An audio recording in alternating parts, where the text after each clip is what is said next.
Okay, there we have it, ladies and gentlemen. Sorry about that. Yes, we have Trevor Donjeany on the lines with us. Trevor, do you want to say hello to the listeners out there? Hi there, Ryan and the listeners. I hope this day go well.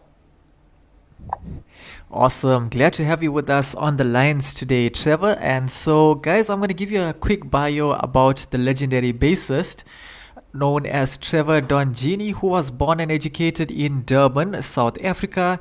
He began playing professionally in 1980, and over the years, Trevor has gained a fearsome reputation and is respected as a world class bassist.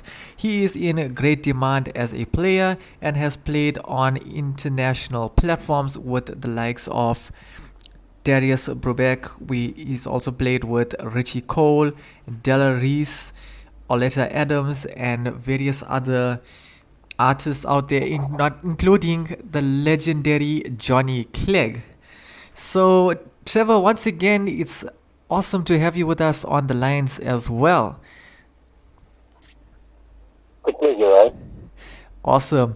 So, Trevor, with some questions I have at the moment, right now, based on early life and career beginnings. Growing up in Durban, South Africa, what first drew you to the bass guitar? Well, my older brother was a musician from a very, very early age. He left a very long time ago. I think he left in about 83 or something like that. He lived in Switzerland. He's been there for about 40 years.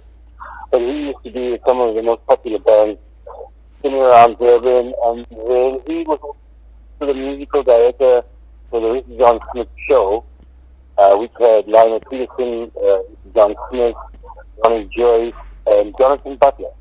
So he used Wow, to be that take care of all the music, yeah. that's awesome.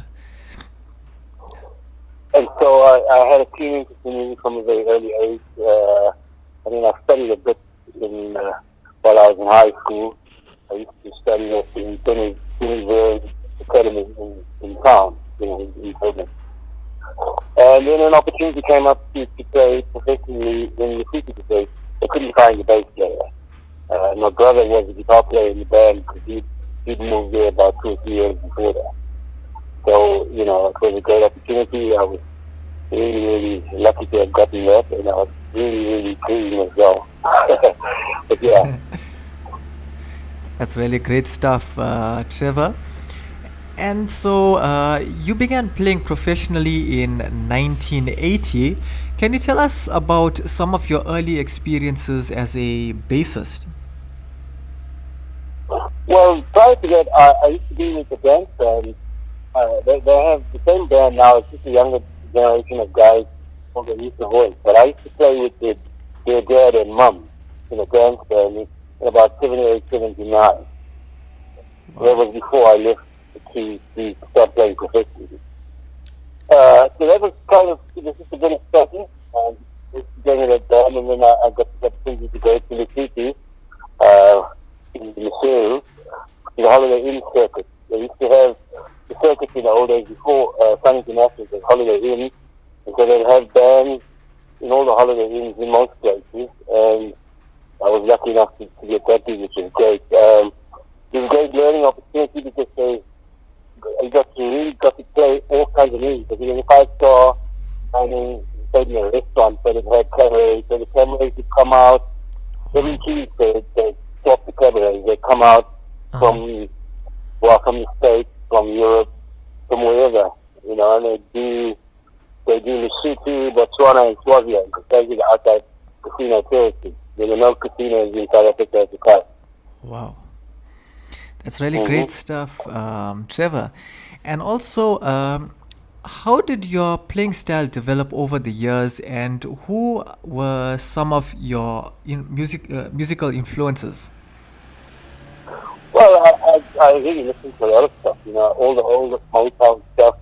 But in Mm-hmm. particular, when it came to bass players, this guy, Marcus Miller, who I kind of discovered in about 80, 81, he was kind of starting he's not starting, but he was getting known for playing on sessions. So he played on so many people's albums you can't even think about it. He played on Roberta Flack, Grusin, Crew, Aretha Franklin, and the list goes on, and as well as producing and playing on Miles Davis's albums and a whole bunch of other really big people, you know. Wow.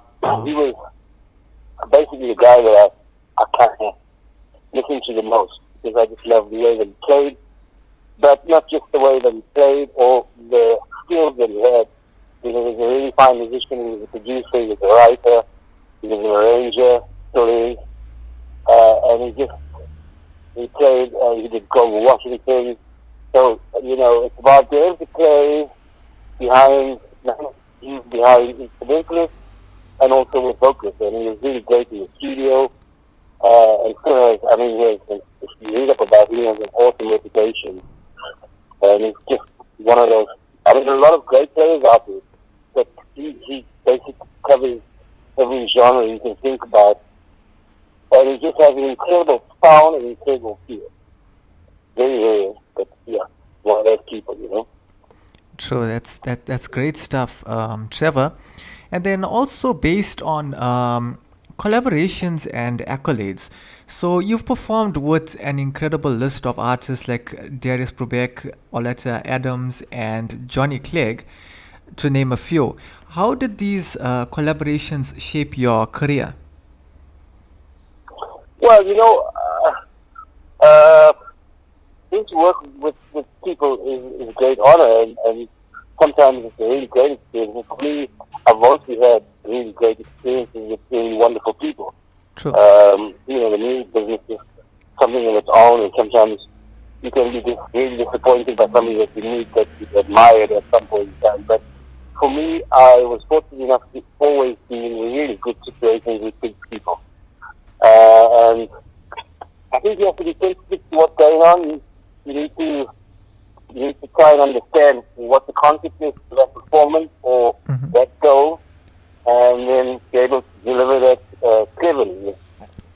Yeah. It's not about what you want to do. It's maybe somebody's hiring you for some skills that they like of yours or interpretations that they like of yours. Because I've fortunately read music from the beginning of my career, which has been a really great help in terms of different kinds of employment. If you don't read, you kind of can be limited to playing with a certain amount of people or in certain situations only. Which to me, it didn't matter whether I do a solo thing now, but it didn't matter whether you see a jazz quartet, Yeah. sextet, orchestra, or whatever shows. I did hundreds of shows sold only that until Johannes in Cape Town, in Victoria, and as well, I was there, well, not principal, but I was there, rhythm, Naples Jazz Quartet for 2 years in Durban. So we have shows every week, we play the shows. Yeah. But in order to do that kind of work, you need to have reading skills. You can't possibly do it without that. It's going to just take too long for you to learn all the music, you know? True. That's great stuff, Yeah, Trevor.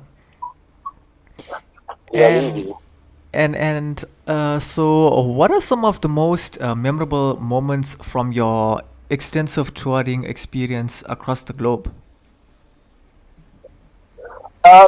We got to play a lot of awesome places, in particular with John. But you know, I've been out with other people. Like to go out to Switzerland almost every year to play some gigs with my brother spinning around Switzerland.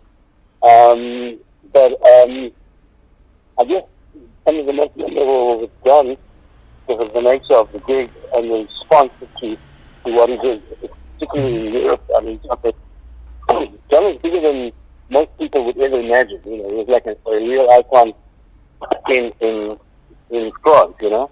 Yeah. And we either played anything between, depending on what it was, 10 to 15,000 people on average when we did those kind of concerts. You know, the biggest one we did was in Paris. It was, I think, 100,000 people. So it's another level. Mm-hmm. And I think the most memorable probably, though I didn't think it was such a big deal, but was Royal Albert Hall because not everybody gets to play at Royal Albert Hall. You know? That's true. Yeah. That's really awesome, Trevor. And then You've earned a reputation as a world-class bassist. What does sorry what does that recognition mean to you? Well, it's certainly not egotistical. For Mm-hmm. me, when I started playing, the concept was for me to play in a whole lot of different musical situations, but also to keep working for a long time. So that entails a few things. It entails being disciplined, being responsible, being on time, Yes. being dressed to the part, being able to play the music, being sober, all those kind of things. Which not too many people do that well. True. But if you want to have a long career, uh, playing is one part of it. You can be a really great player, but if you're late, or you don't make shows, or you don't make rehearsals, or you miss flights, it's a big problem. That's true. So I think it's not always about how difficult the music is. It's about your constancy to what it is you're doing and having a respect for the people that have hired you to show up on time. Yeah. That's and that's been me.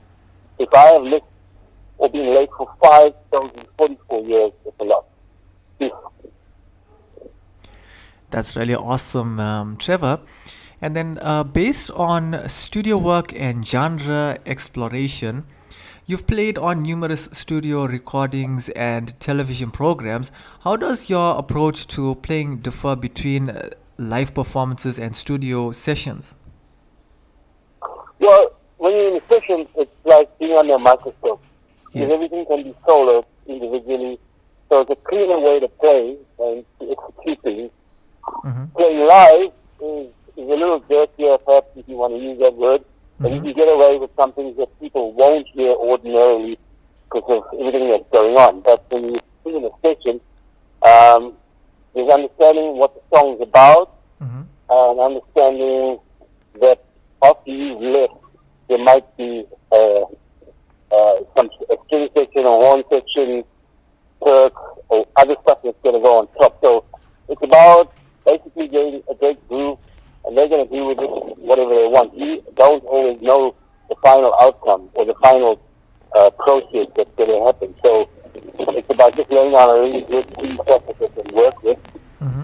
And then also, because I've recorded at home for a long time, the technology allows, or maybe allows is not the right word, people don't have what they had in the 60s and 70s, where you would perform a song from beginning to end in the studio Yeah. and maybe have a drop in. So now people just take sections and copy it. Where I come from, and the school that I came from, was to learn to play consistently throughout a performance or throughout a song without a drop in. But if you did, that's not a problem. Yeah. But so the consistency of whether you're a singer or instrumentalist of any sort is to be able to play all the parts accurately and in one go. Yeah. That doesn't happen too much because of technology and perhaps the laziness of people. So if I get into the studio, I prefer to just play that key as opposed to playing a section and the space and copy. If I might play something different the next time, that different comes out. Great stuff, Trevor. And having played across various genres like jazz, pop, and with Johnny Clegg, how do you adapt your bass playing to different musical styles? Oh, well, obviously, it's always about understanding what it is you're going to do. When you're playing in a country a Mm-hmm. Western band, you're not going to play like you're playing in a funk band Yes. or in a jazz band or in a pop band.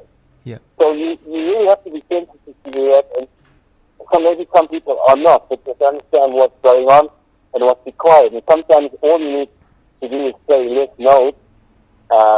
They're not asking you to show how much you can do. It's more about how empathetic you are to the music and to what's going on and deliver that for that specific thing, as opposed to look how good I am. Nobody's really thinking about that, whatever it is, what's needed for that song or for that performance.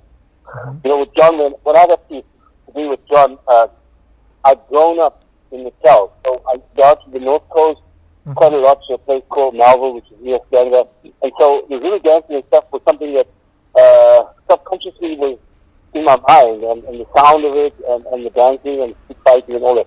So with John, it wasn't at all difficult to play the music because I knew the music. As a kid, I'd heard the music a lot. And the Wow. guys, in those days, you'd have some of the gardeners and stuff that would live in the neighborhood. They'd be walking past with a guitar playing stuff. So Yes. I kind of knew what it sounded like. Mm-hmm. And I also had a great love for uh, the Tonga stuff, like the Yeah. Soul Brothers and people like that. I love what they did because it Mm-hmm. really, it was really solid and original what they did. So dealing with stuff was not complicated at all. I understood what needed to be done, you know? Yeah. That's really great. And then also, you recently released two albums in 2021. Can you tell us about the creative process behind these projects? Oh, that was a long process because I got a computer from my brother in Switzerland about, I don't know, 25 years ago. It was an old computer here.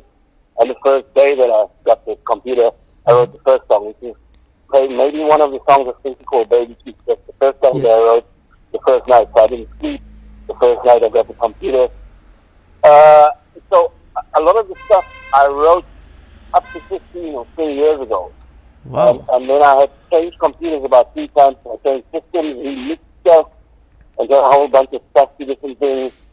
And then finally when COVID came around, it was an opportunity for me to release it because I Yeah. had met an Italian guy on one of the shows I did with an Italian guy in South Africa.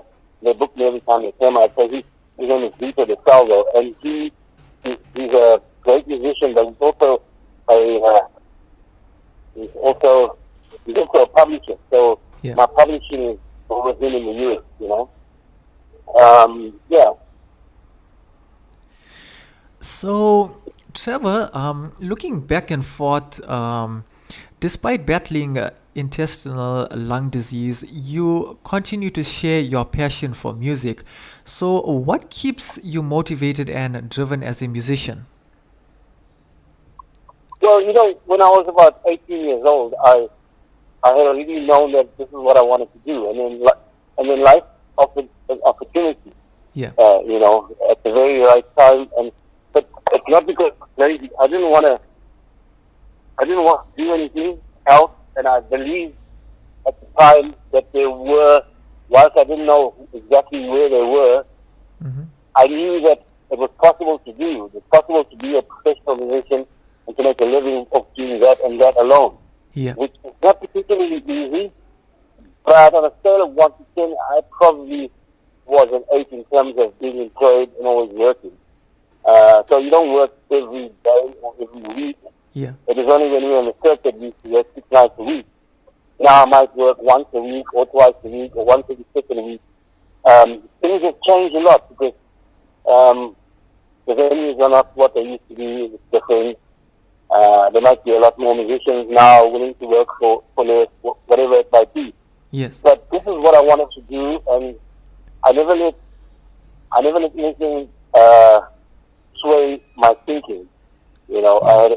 I wanted to play music, and I wanted to become a great or good player, and I wanted to stay doing it. Not because I was lazy, Yeah. but I just didn't feel the need to have a 9 to 5.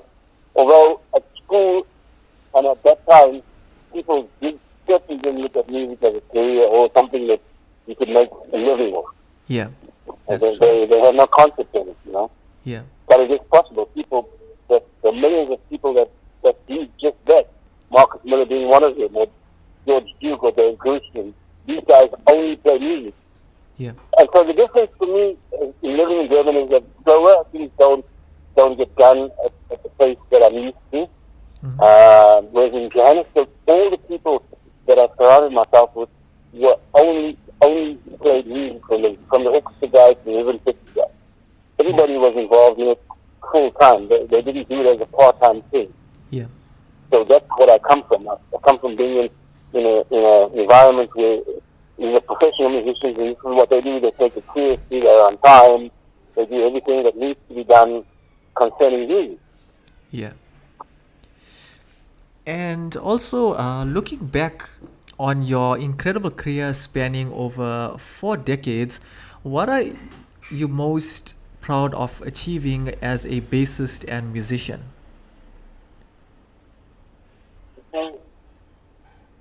Well, I don't think I've done anything ridiculously heavy, but the one thing that I could say is that in Port Elizabeth, Cape Town, Bloemfontein, Durban, all the major cities, and you mentioned my name, Yeah, nobody would have a bad word to say about me.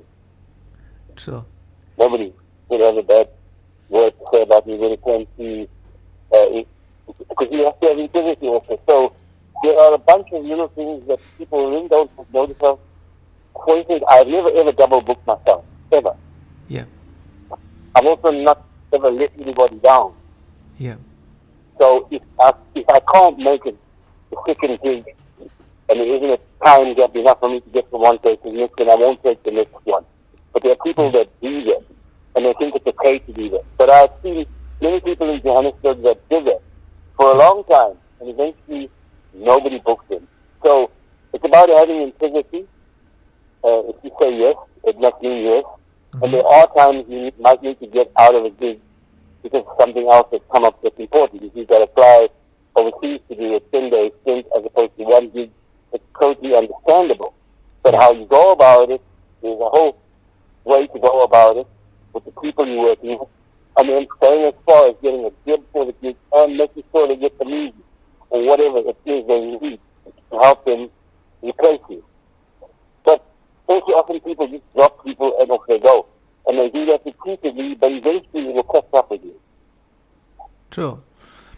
And then also, Trevor, what are some of your current musical projects and where do you see your bass playing taking you in the future? Well, I don't know where my bass player is going to take me in the future. Now that I live in Papa, which is the most off the wall thing because, this is a little village of about 150 people and there's no industry really tight here. There's one little tuck shop and another little shop. Yeah, There isn't a garage or a doctor or a dentist or any of that kind of stuff. But it's tranquil and I still travel to Durban to do things that I need to do. mm-hmm. But I like the tranquility of it because I've spent my life either hotel or in a plane on a gig somewhere in a foreign country. And so I've had enough of that. And so, but the intensity that I play with and the musical ideas doesn't change. So that's why I've created this. And actually, this is ideally the thought behind it is to make it. It's not a club. It's not a disco. It's not a bar. It's not Yeah, a restaurant. It's a performance center. yeah, But it's just that in order for me to book the musicians that I want to come out and actually do stuff with, it's beyond the budget that I have because it takes money to do all that kind of stuff. true. So I have to do it myself for the moment until it grows a little bit bigger. Then I can get the band to come out and different artists as well. So Yeah, ideally, it's meant to be a performance venue, like the hundreds of performance venues I've played in the States and Europe, where that's what they do. Different yeah, artists come in and they perform in those venues. They book the venues, their agents book them, and then they perform in it. And then, you get people come and see the shows. yeah, But we also have a problem with South Africans in particular, maybe not so much in Joburg, but certainly in Durban, where people don't want to part with money to pay for something. But if you go to a movie house, you got to pay for parking, you got to pay the tickets for the thing, you got to buy popcorn and soda. true. And so people's ideas and thought processes need to change. Yeah, You're talking about an artist who makes money from performing. It's not, it's a job, it's a calling, it's a career. And true. so it's very difficult to get people to understand you need a pay to see it. If you go to New York, you're not going to go in for nothing. You're That's going to true. pay to go in and everybody. Yeah. So, Trevor, do you have any advice for aspiring bass players looking to establish themselves in the music industry? Well, anybody, not just bass players, anybody. First Yeah, of all, you have to be diligent. You've true. got to be hardworking. Yes. Um, you've got to make sure you spend all the time you need to enhance your skills. They're Exactly. your responsibility. And I also, when it gets to rehearsals, depending on what type of stuff is going on, you need to be prepared. So sometimes, and I've seen it a lot of times, I can speak about it, musicians have a tendency to be very lazy. Yes. I have never been in a rehearsal where I was unprepared. I'd either walk in the studio or a television thing and the music is there and all I have to do is use my skills to get to it. Yeah. But other than that, sometimes you've got music that you need to check out. And I find a lot of times people just are blasé about it. They get there and it doesn't matter, they get away with it. I have never had a get away with it kind of concept. I want to be on top of it, not just get away with it. Yes. That's great stuff, Trevor. And with such a vast experience, what are some of the biggest lessons you've learned as a musician? Uh, well, firstly, there isn't, there are certainly musical styles that I prefer above others. Yes. But when you've been hired to do something, you need to have at least some understanding of that. And you can't have a bad attitude towards anything because a plumber doesn't say, oh, well, I'm not letting pipe horizontally to vertically. So you have to be a chameleon and be able to deal with whether it's very funk, pop, a bit of jazz, Yeah. as many genres as possible. Um, and then it depends on if you're a working musician, if you're a side band, if Mm-hmm. it's hired by people, or if it's your own thing. If it's your own thing, like with Johnny, it's different because that's what you're about. Yeah. But if you're a hired gun like I was, then you have to see yourself so that you're able to deal with a lot of different musical situations, which is what I did for many years across the board. No Yeah. matter what it was. So I was never ever stumped in any musical situation because I listened to a lot of stuff and took out a lot of stuff and the skills that I had allowed me to get to it more than get to it, to deal with it adequately. Yeah. But, it just depends on how much you want to put into it and how serious you are about it. True. And it's not all stars and glory. There can be some really hard times, especially maybe as you get older.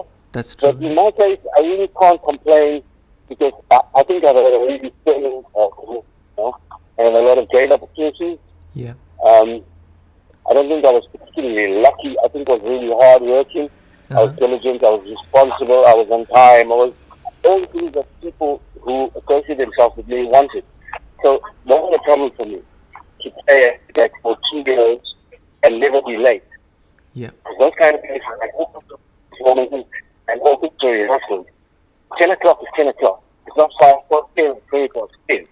At True. 5 2 or quarter 2, you need to be stood to start. Yeah. I'm from those disciplines, which not a lot of people have. So I'm never late. I'll give you an example. I live out here, but I do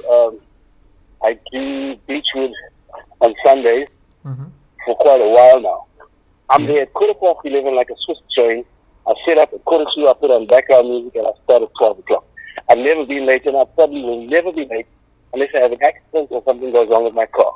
Yeah. But again, there are certain disciplines. You Exactly. can see you're running late. Yeah. Applies to any job. A meeting, and I'm running late. I will take for half an hour, 45 minutes before the time. Looks like I'm running late.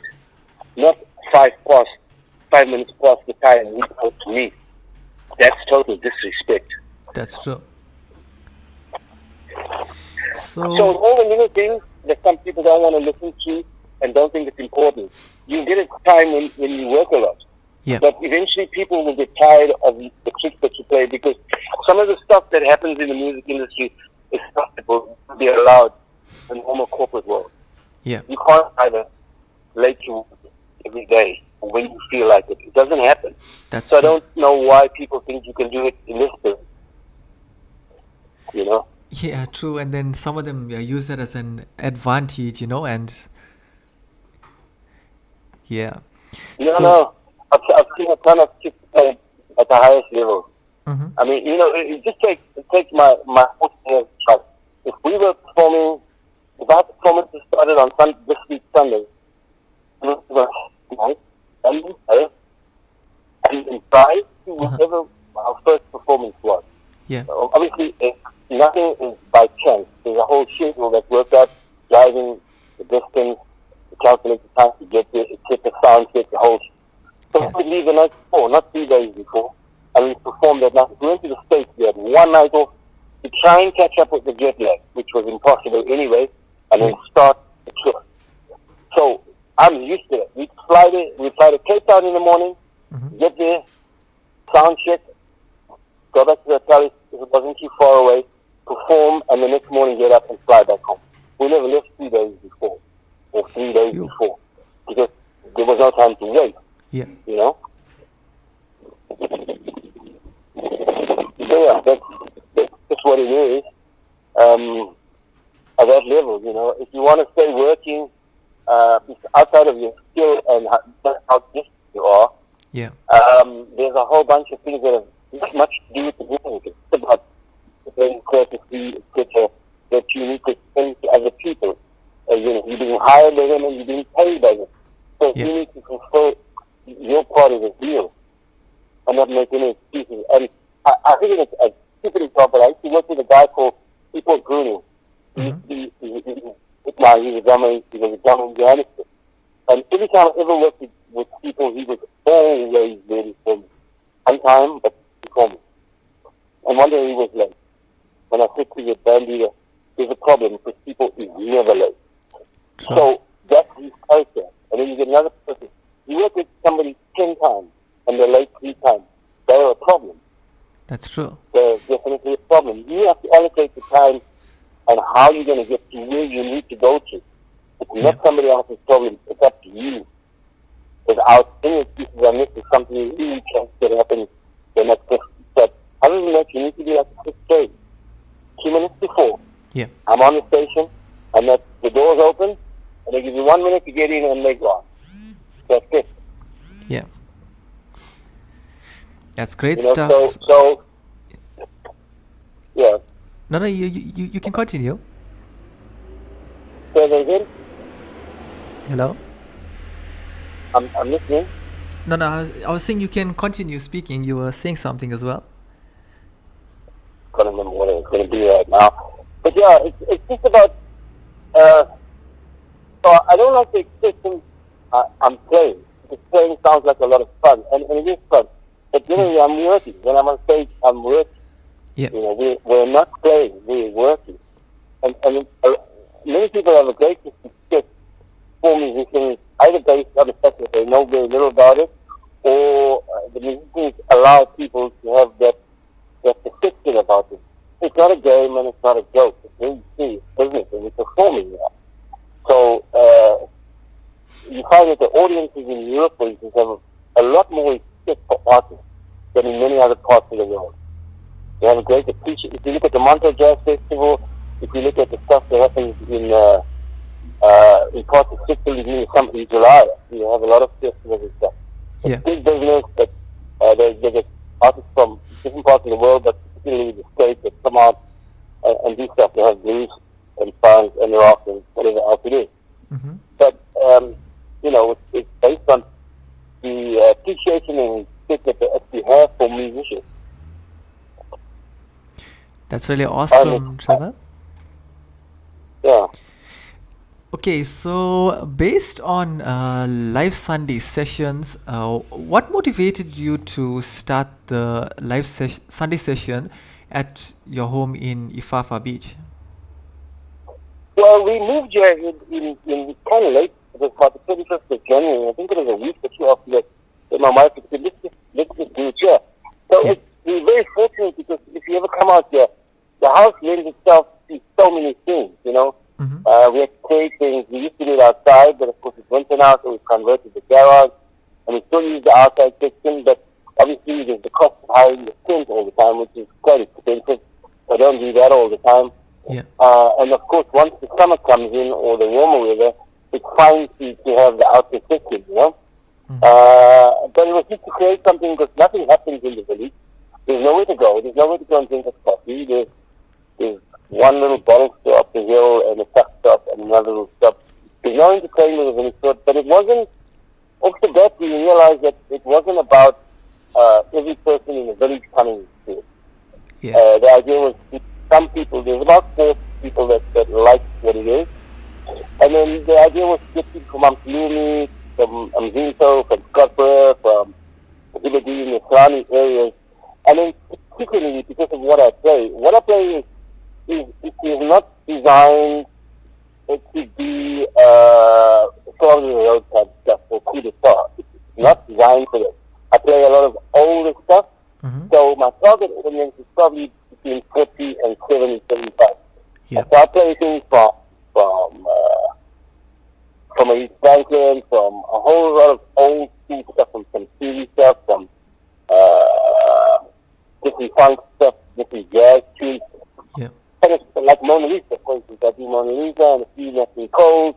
Yes, Because yeah. people in that age group actually, when they were teenagers, those were the songs of the day. And I prefer to do that. I prefer to play to a more mature audience. So we do get to a point, like when you see Saturday night, you see some of the videos I think where people do dance. So I do some of that, but it's mostly the Motown and the old school stuff. Because the songs also had a lot more to say. They were far more deep in the lyrics and what was going on than some of the stuff now, you know? So I prefer to do that. And so it's a target audience, and you know, we want those kind of people that enjoy that kind of thing to come out. And it's just a sort of afternoon, relax, especially great, you know. But I won't be doing it this Sunday, probably the next 2 Sundays because of some of my prior commitments that I have to take care of. Yes. But we'll post whenever we are doing it in the week, you know? Yeah. In the week prior to the date, yeah. And hopefully we'll get, and I think maybe we're going to do it a little less than every Sunday because it becomes like very diverse and we're out there kind of just there. So we'll maybe just do it twice a month so that, you know, people really want to come out, they come out and they say. Yeah. That's great stuff, Trevor. And then also, based on creating job opportunities for young musicians, can you elaborate on how these sessions foster the next generation of musicians? Well, you know, there aren't that many places to play anymore to start with. And so there aren't facilities where musicians to kind of learn the skills. So one of the other things about it is that perhaps on certain occasions, you know, if there's young guys that want to play, they can come up and play for a few minutes. Pretty much like what used to happen. It happens in Cape Town at a place called School, where there's a core band that plays early in the evening, and then all the young musicians from the band just come up and have a blow, and they're really great musicians down in Cape Town. And that happen at you play a bit, and then guys you come up and have a blow. So it allows people to test themselves and also to start to learn about the industry and how learn skills, playing skills, that kind of thing, you know? But, you know, people have to use to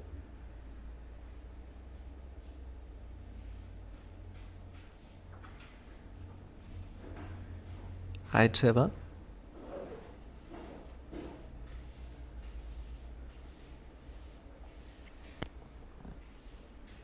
Hi, Trevor. I think we lost you for a moment.